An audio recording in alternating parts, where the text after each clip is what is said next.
Hey everyone, welcome back to Drinks and Football. My name is Matt, and today I'm going to be flying solo. Gio is feeling under the weather, and I don't think he got it from me unless sickness can travel from microphone through headphones, because we didn't actually get together last week to record. So hopefully he'll be better, and next week he'll be able to join us here on the podcast. Yeah, we're going to go ahead and get started here with Week 9. Gio and I both made our Week 9 picks, and I have both of our results here, so I'm going to go through both of our lists and see how we fared. Starting off with Thursday, November 4th, we had New York Jets at Indianapolis Colts. We both guessed correctly. The Colts won that game 45-30. Colts continue to be kind of on a hot streak. I know they've lost a couple of games here in the past couple of weeks, but they seem to be doing better. And even if they don't make the playoffs this year, I think they're going to be in a good spot moving forwards. And then next we had my team, the Cleveland Browns versus the Cincinnati Bengals. That one we won handily, 41-16. And I'm going to talk a little bit more about that game here later in the podcast, and also what Odell Beckham Jr. leaving the team means for us, not just for this game right here, but also going forward. Next we had Denver at Dallas. Yeah, we both had guessed Dallas on this one, and we were both wrong. Okay, this game was insane. I'm going to talk about this game here for a little bit because it was 30-16 Broncos, and in reality, it wasn't even that close because Dallas scored those 16 points at like the very end of the game with like 4 or 5 minutes left. They scored those 16 points. Denver was up 30-0 with like 5 minutes left in the game. There at the end, Dallas just decided to show up all of a sudden. Dallas just could not get the running game going. Ezekiel Elliott only ran for 51 yards. Tony Pollard only ran for 11. But see, here's what I don't get. Ezekiel Elliott only ran for 51 yards, but he was averaging 5.1 yards per carry. So that means he didn't get too many carries. It's kind of like what I said about the Browns last week. You have one of the best running backs in the league. Why aren't you using him more? I mean, you've got Ezekiel Elliott. You should use him. Anyway, I don't know. That game was weird. Next, we had Houston at Miami, two very bad teams, but we ended up both picking Miami to win that game, and Miami did win that game, so there's that. Next, we're going to talk about Atlanta at New Orleans. Now, Gio and I actually had opposite picks here. I picked Atlanta, but he picked New Orleans, and I was correct. Atlanta did win that game just barely, 27-25. If Atlanta won, it was going to be close. If New Orleans won, it could have been close, or it could have been a blowout, because that's just how New Orleans has been this year. Good for me for getting it right, and haha for Gio because he was wrong. This next one here, we were both wrong. Las Vegas at the New York Giants. I don't know what is going on with the New York Giants this year, but they're just surprising us here lately in the past couple weeks. They had a really close game against Kansas City the week before last, and now this past week they beat the Raiders 23-16. Now, I don't know if it has to do with everything the Raiders are going through. They've had a tough year with John Gruden and now Henry Ruggs. But after the whole John Gruden thing, they seem to come out of that pretty strong. And now they lose to the Giants. I don't know if this is the Raiders just kind of falling off after everything that's happened, or if the Giants are kind of deciding to show up all of a sudden. Next, we have the New England Patriots at the Carolina Panthers. We had both picked the New England Patriots to win this game, and they did. We were talking about how the Panthers were pretenders. Yeah, not much else to say there other than just Sam Darnold is not the guy there. He looked like the guy, but he's not the guy. The Buffalo Bills and the Jacksonville Jaguars. If you listened to last week's podcast, when we were making our pick for this game, I actually said the Jags. And Gio was like, really? And I was like, no, I'm just kidding. The Bills. And then the Jags go and win. I should have just stuck with the Jags, but no. Yeah, the Jags won that game 9-6. It reminds me of an Alabama and LSU game from a few years ago. Neither team could really get anything going, but the Jags at least got enough going to win the game. And then we have the Vikings and the Ravens. This one went to overtime. This one was not expected, and it was in Baltimore too. We both picked Baltimore to win, but I was surprised at the way they did win in overtime against the Vikings. And again, it was a kick from Justin Tucker that gave them the win. So next we have the Chargers and the Eagles.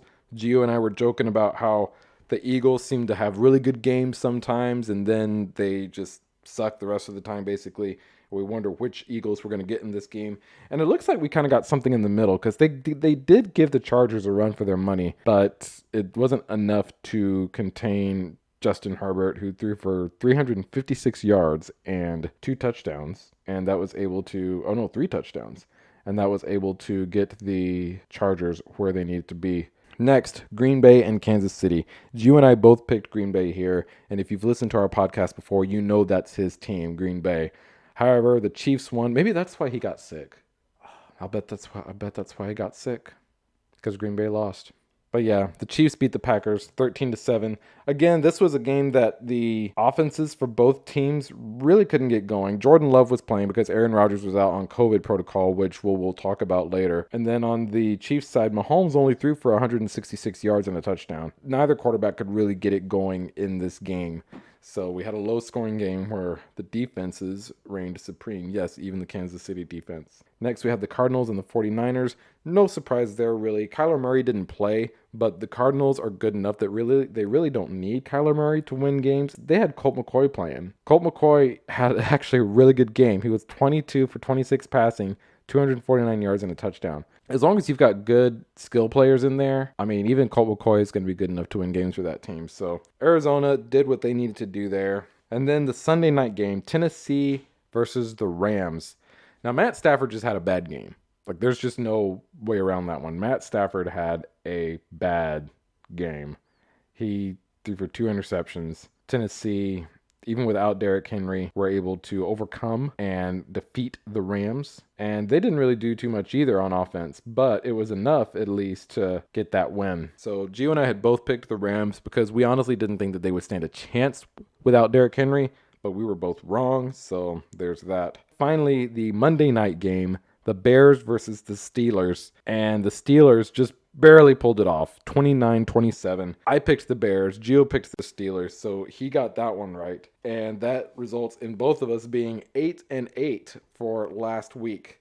Even though we did have a couple of games that we picked differently on, it just worked out that we both had the same records. So I don't know, guys. I think the Steelers and the Bears are both teams that kind of had gotten written off earlier in the season. Especially the Steelers. They're showing some signs of life now. They are 5-3, and I believe they are number 2 now in the AFC North. The Bengals were number 1 there for a while, but now all of a sudden they're in last place. And it's crazy how that division is just sort of shaken up. Like, in any given week, you can go from 1st to 4th or 4th to 1st, just depending on who you're playing and if it's a division matchup. Anyway, there is all of that. All right, so let's talk about Aaron Rodgers, guys. The reason he didn't play against Kansas City is because he tested positive for COVID. And that's been happening just in this world. People test positive for COVID and stuff like that. What came out, though, was that Aaron Rodgers was not actually vaccinated. And he said in an earlier interview or statement before the season started that he was immunized against COVID-19. Now, what does that even mean, immunized? Well, apparently that means that he went to Canada with his girlfriend. I'm not sure if she's his girlfriend or his fiancée, Shailene Woodley, the actress. They went to Canada and got some sort of homeopathic treatment there that supposedly immunizes them from COVID-19, but he didn't have one of the actual vaccines that are the quote-unquote accepted forms of COVID vaccination. And that's really it. I was going to say like what the fallout has been from that, but there really hasn't been any fallout other than people just talking about it. I'm not going to use the L word here. I'm going to say that he misled people into believing he had one of the approved vaccinations. And when I say approved, I mean approved by the NFL, because I think only one of them is FDA approved so far. I looked it up, and I don't believe the NFL actually has a rule that states you have to be vaccinated. But if you are unvaccinated, you have to get tested more frequently. You have to get tested every day, actually, including your days off. And you cannot go into any facilities or practice fields until you have your test results back that say you're negative. So Aaron Rodgers was apparently going through the vaccinated players process, where if you're vaccinated, you only have to get tested once a week. I mean, I'm pretty sure he wasn't going through the unvaccinated process, because then they would have been like, wait a minute, you don't have your vaccination. My question is, did the Packers organization know that he didn't actually have a vaccination? Did the players not have to show some sort of proof of vaccination? Or was his word just good enough for them when he said, oh yeah, I'm immunized? It's like the Packers organization was like, okay, well, that works for us. Get on out there, Rodgers. I don't know. I think it's kind of shady what he did. I kind of have mixed feelings on what his penalties should be. I mean, should he be suspended? I don't know. I keep going back and forth on that from both sides of the argument, because On one side, you've got the people saying that it's not a rule that you have to be vaccinated. He just lied about it. Can you suspend someone for lying about something? Then that opens up a whole can of worms. Oh, well, if you can suspend an NFL player for just lying, then this person lied about that, this person lied about this, whatever the case may be. And then there are those who say, well, it's not just the fact that he lied, it's what the lie was. So you have to draw the line there. Okay, well, what lie is a suspendable lie and what lie isn't? I don't know. I am going to just not give an opinion on that because I'm honestly undecided. That being said, though, Russell Wilson is expected to start on Sunday against the Packers. Now, I believe as of right now, and this is Tuesday evening as I'm recording this, Aaron Rodgers is expected to play. There was some talk that it's possible he may not play, but I think as of right now, Tuesday evening, about 7 p.m., Aaron Rodgers is expected to play in this game against the Seahawks, which with Russell Wilson back, I think they're going to need him. I remember a certain game where there was a touchdown, but also an interception at the same time on the same play. So it seems that Seattle can sort of be an Achilles heel for Green Bay. So going into this game, I think, especially with Russell Wilson back, I think Aaron Rodgers playing for Green Bay is going to be key in their winning. And Aaron Rodgers playing for Green Bay will factor into my prediction for next week's game. That being said, though, Aaron Rodgers does seem to be apologetic for his misleading information. So at least there's that. And we'll see how this all plays out. But in the meantime, it doesn't look like there's going to be any sort of suspension or really any sort of penalty for his misleading info. But time will tell. Now, on to my Browns. When we recorded last week's podcast, there was some talk about how Odell Beckham had been excused from practice. Like he had showed up for practice ready to go and they told him, oh no, you don't have to be here. And then they released him like the day after. I believe it was Wednesday or Thursday. They released Odell Beckham Jr. And then they go and play on Sunday and they just completely destroy the Bengals. I mean, destroyed them 41-16. The Bengals had a really good opening drive. They drove down the field.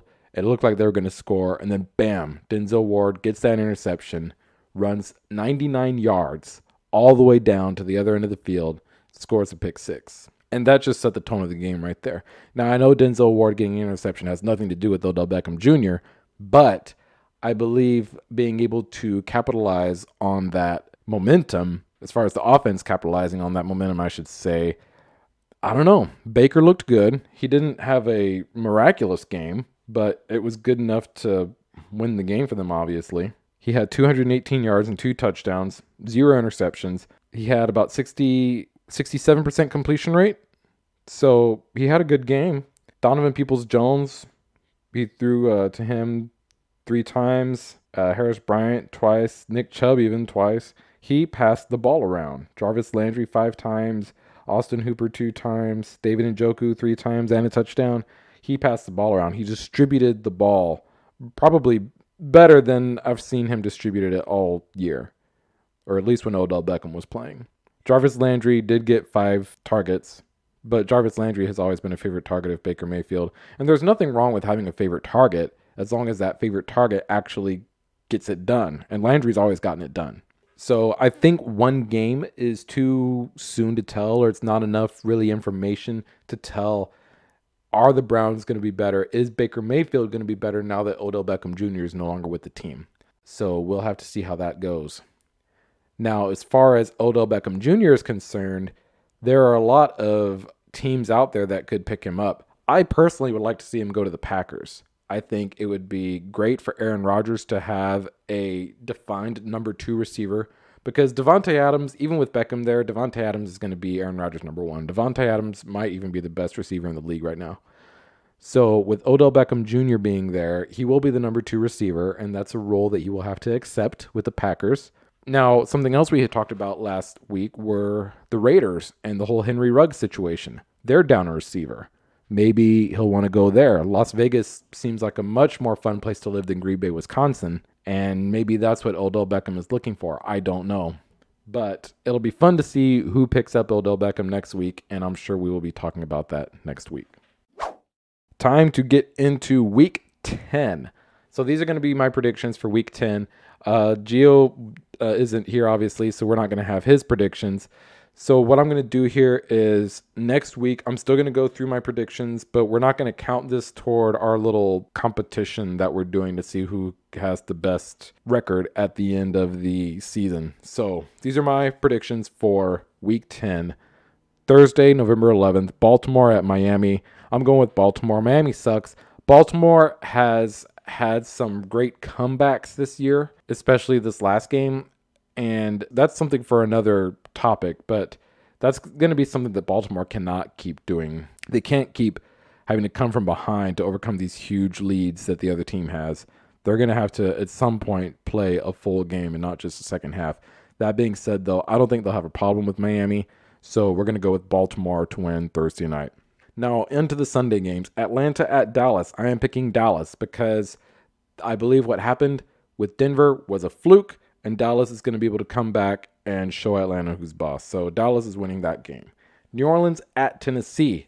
When it comes to New Orleans, I feel like you just don't know. Honestly, when it comes to a lot of teams this year, you just don't know. There are so many weird things going on this year. It's been a weird year for teams. Teams that should be beating other teams aren't. Yeah, that's just happening. That being said, though, Tennessee showed me against the Rams that they can play without Derrick Henry. Now, granted, a lot of that just had to do with Matthew Stafford having a bad game, but I still think that Tennessee can beat New Orleans in Tennessee, so I'm going to go with Tennessee to win that one. Next is Jacksonville at Indianapolis. Indianapolis is going to win that. Jacksonville just beat the Bills, but honestly, Josh Allen beat himself. So we're going to go for Indianapolis taking the win against Jacksonville. And then we've got my team, Cleveland at New England. New England's been looking good, but I don't feel like New England has been able to put together a complete game where the offense is playing great and the defense is playing great. I don't quite think they're there yet. I think Cleveland can be there. I think Cleveland did that against the Bengals. There's no reason why Cleveland shouldn't do that against New England. So we're going to go ahead and say Cleveland against New England. Cleveland takes the win. Buffalo at the Jets. This is a division game. Weirder things have happened, like Buffalo losing to the Jags, but I don't see Buffalo losing to a crappy team 2 weeks in a row. Buffalo takes this one because it's Buffalo. Detroit at Pittsburgh. Guys, for the first 5-6 weeks of the season, everyone was saying that Detroit is the best no-win team that the NFL has ever seen. They just got unlucky in a couple of games. I don't think they would have a winning record, but I think they would have a much better record than 0-9 or 0-8 or whatever they are. 0-something. I think this is where they get their first win against the Pittsburgh Steelers. It's got to happen. I would just love to see the Steelers get beat by the Detroit Lions. That would be amazing. And I'm saying it now, it's going to happen. Detroit over Pittsburgh. Next, Tampa Bay Buccaneers versus the Washington football team. Taking Tampa Bay just because Tampa Bay is better. Carolina at Arizona. Carolina was one of those early pretenders in the league, one of those early 3-0 pretenders. Arizona has yet to show me that they have any sort of weakness. Their one loss came against the Green Bay Packers, which is a great team. So it's not like, oh, they're the Bills losing to the Jags, or they're the Cowboys losing to the Broncos, which even that one may not even be as big a stretch as we're all saying. I feel like Arizona is the one team in this league that you can just kind of count on, that you know what they're going to do and you know what to expect from that team. Of course, I say that now, and of course, because I said that, they're going to end up losing to Carolina. But no, they're not going to lose to Carolina. They're going to beat Carolina handily there in Arizona. So Arizona takes this one against Carolina.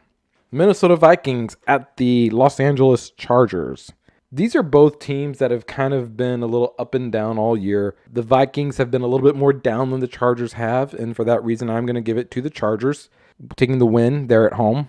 I think that they can just pull it off a lot better than the Vikings can. Next, Philadelphia at Denver. This is a home game for Denver, and I am giving this game to Denver.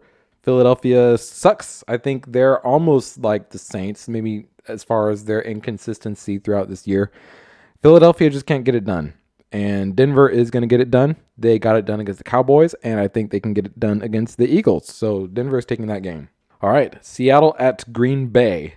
As long as Aaron Rodgers plays in this game, Green Bay wins. That's my take. It's going to be a tight game. It's probably going to be a really good game to watch.